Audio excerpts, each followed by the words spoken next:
Look at it. It's here, and I'm so excited to drive this thing. This thing looks fantastic. I'm so happy that we got it in this Everest white and not the blue or the yellow. This looks awesome.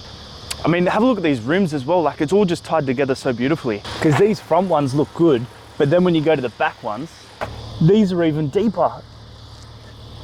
They look so good. The whole thing, just with the white, these rims, the red calipers, looks fantastic. But I think this is my favorite view of this car. Like, look at that. Looks so retro, and not retro like the 370 or the 350, but when you go back further than that, these tail lights are like floating. This is the best angle. There's some other cool bits as well. Like, yeah, you got your badge, but the boot release is hidden up under the Nissan logo. This is my favorite view of the car.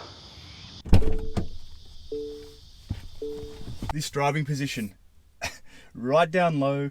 This steering wheel is sort of right in line with my nose. You sit, this is a good driving position. And there's real gauges as well. Real gauges, real boost gauge, real turbo speed gauge, not just a digital one down here or up here. That's a really cool touch. And these seats are awesome as well. Like, you don't have to faff about down the side here. Your electric adjustments just here.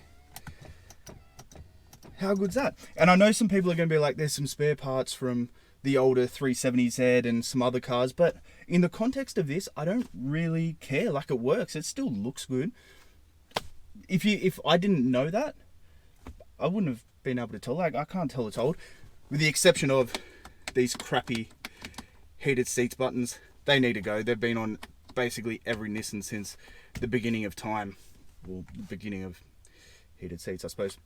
And that screen could have been a bit bigger, maybe a little bit better. This is really nice. And the back.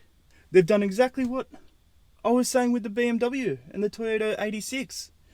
There's no back seats because no one's going to use them. Whoa. I like this.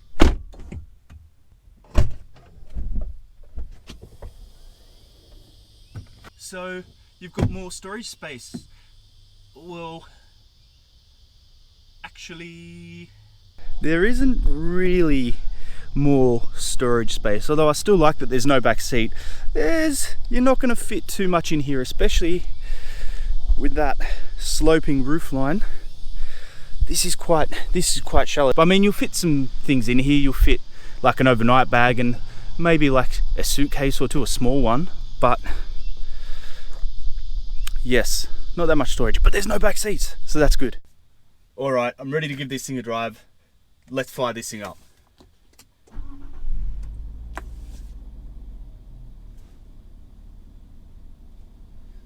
That can't be right.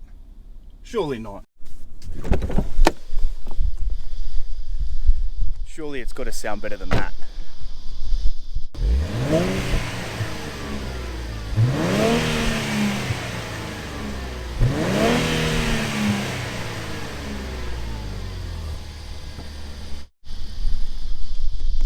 All right, well, there you go. Let's hit the road anyway.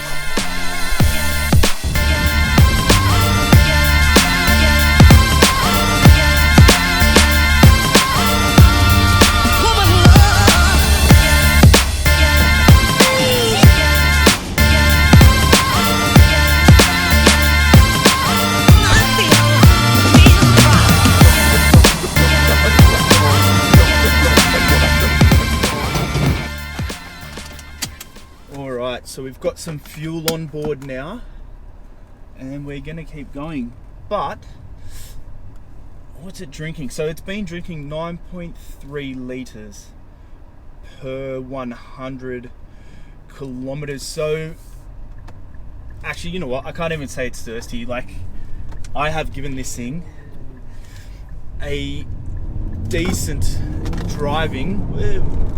Cheeky speed camera.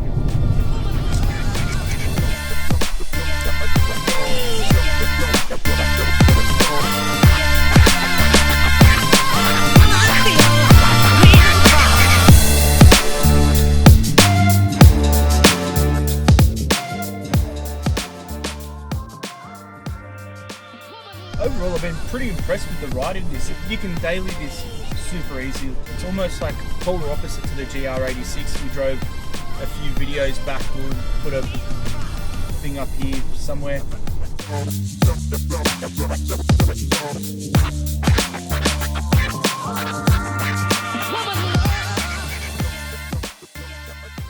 Now again, it's been a while since I drove the Toyota Supra, but I just feel like this thing it doesn't feel as ferocious as the Supra. And I mean, it's got a bit more power as well. This is 298 kilowatts, 470 something newton meters of torque. So it has more power, but it just doesn't feel as ferocious. In the BMW, you put your foot down and the nose just lifts and it just goes, whereas this just feels a little bit more controlled, maybe.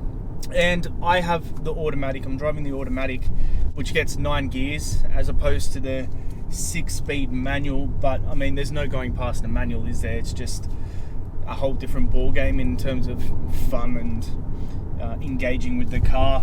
But this is pretty good. I have literally gone past yet another mobile speed camera. There's plenty of safety kit on this as well. You don't get your lane keep and things like that, but you do get adaptive cruise and you get your blind spot monitors, and there's parking sensors and a reversing camera, so you get a fair bit of kit.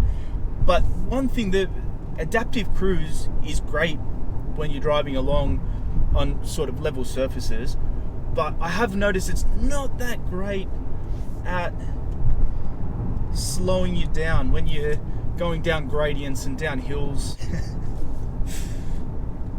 We're on some twisty stuff right now.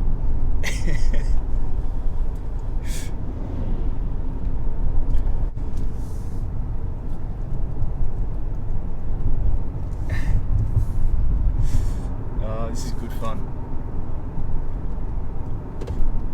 I mean, I say that, but this thing is constantly trying to kill you.